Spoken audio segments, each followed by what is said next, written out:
Us here on this Monday at noon, I'm Brooke Hash. We are about 3 weeks out from the second trial in the Crystal Rogers case. Her family received some closure Friday after Steve Lawson was found guilty on all charges, nearly a decade after the Bardstown mother of 5 disappeared during 4th of July weekend. It took the jury just over 2 hours to reach that verdict, making a major turning point in the case that's haunted Bardstown for nearly a decade.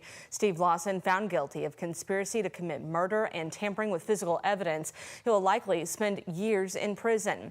He took the stand Friday and admitted to lying to investigators, telling the jury he called Brooks Hauk the night Rogers disappeared to say her car had been moved. However, he first claimed that phone call was about rental properties.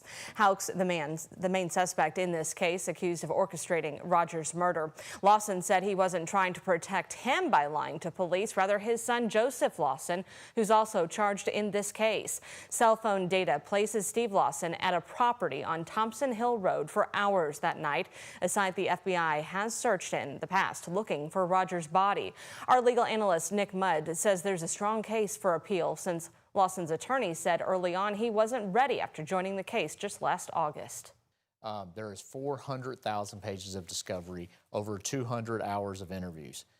If you work nonstop for a year on a single case, I don't know if you'd be able to review it all. The jury did recommend Lawson serve 17 of 25 possible years. He'll officially be sentenced on August 6th. Next up on trial, Brooks Hauk and Joseph Lawson, set for June 24th. Lawson's charged with the same 2 counts as his father, conspiracy to commit murder and tampering with physical evidence. Meanwhile, Brooks Hauk, who was Crystal Rogers' boyfriend at the time, is charged with murder and tampering with evidence. Our team will be back in court in Bowling Green when Hauk and Lawson's trial begins later this month. And as a reminder, you can find our in-depth special coverage of that trial on the WHAS11 Plus app. It is free to download on your smart TV. Right now, police in southern Indiana need witnesses to come forward after 4 people were shot at an apartment party in Clarksville. It happened just before midnight Friday at the Bend Apartments off of Green Tree Boulevard. Police responded to a party at the apartment there on reports of gunfire. Clarksville's chief Nathan Walls said someone fired multiple shots into that crowd, hurting 4 people between the ages of 15 and 20. Walls called it a miracle no one was killed. It appears to be somewhat of a shootout. So we're thankful. This could have been a lot worse. Police estimate about 100 people were in and out of that same apartment throughout the night. Neighbors said parties like this are not new to the complex, but the shooting does raise concerns about safety. I mean, who's to say it can't happen to my next door neighbor or, you know, the people living underneath me or anything? Like, the walls here are pretty thin, enough to be soundproof, but definitely not bulletproof. Police said a woman who works at the apartment complex threw the party. She'll likely be facing charges. 2 suspects have been identified and police confiscated 2 guns. Now, again, all 4 people shot were taken to the hospital and we've not received any updates on their conditions. If you have any information about that shooting, call Clarksville Police. That number is 812-288-7151. Happening today, a man charged in connection to a deadly double shooting outside of a South Louisville bar will face a judge. Police arrested Isaac Castellanos late last month for the April 2022 shooting. It happened at Hoops Grill and Sports Bar off Strawberry Lane. Police found 2 men shot dead, one inside of a car, the other on the ground nearby. Castellanos is charged with complicity to murder and tampering with evidence. He is the 2nd person arrested in this case and is expected in court at 1 o'clock today.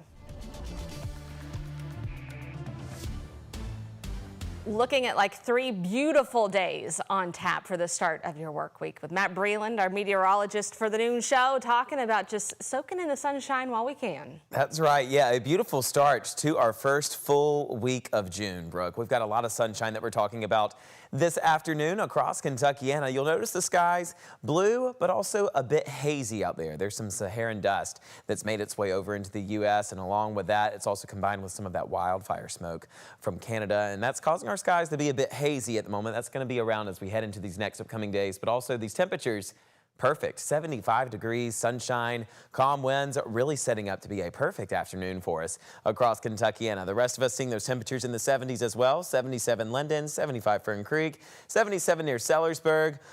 Farther on into southern Indiana, we're at 71 in Bedford, 75 Seymour, 77 for you folks near Springfield.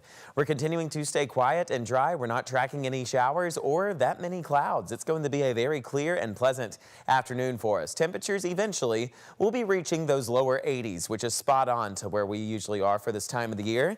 You can expect plenty of clear skies to continue as we go later on into our afternoon. The temperatures making their way into the lower 80s. As we head into the overnight hours, we'll see those temperatures starting to make their way back down into the 50s. But otherwise, it's going to be a very nice, sunny, average temperature day for us across Kentuckiana.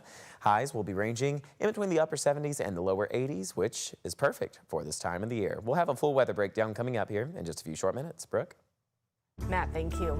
The Torch of Hope made its way through Jefferson Square Park this morning, carrying on an annual tradition for Special Olympics Kentucky's State Summer Games.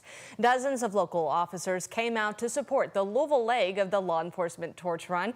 It helps benefit more than 1,100 athletes from across Kentucky who are headed to Richmond for the area's Summer Games this weekend. Across the country, Special Olympics hosts year-round sports training and athletic competitions for more than 1 million kids and adults with intellectual disabilities. Organizers said participants benefit physically, mentally, socially, and spiritually. Families, too, they are strengthened, and the community at large through both participation and observation creates an environment of equality, respect, and acceptance for Special Olympics athletes. This is no ordinary run. This is a movement. This is a celebration of courage, of dreams, and the unbreakable human spirit. Look around you. See the faces of the athletes who inspire us. Athletes who don't just compete, but soar. They face every hurdle, every race, every moment with a fire in their heart that light up this world. To every Special Olympics athlete here, you are our heroes. Now, for the third straight year, the games are trimmed down to just 4 sports: bocce, rhythmic gymnastics, soccer, and track and field.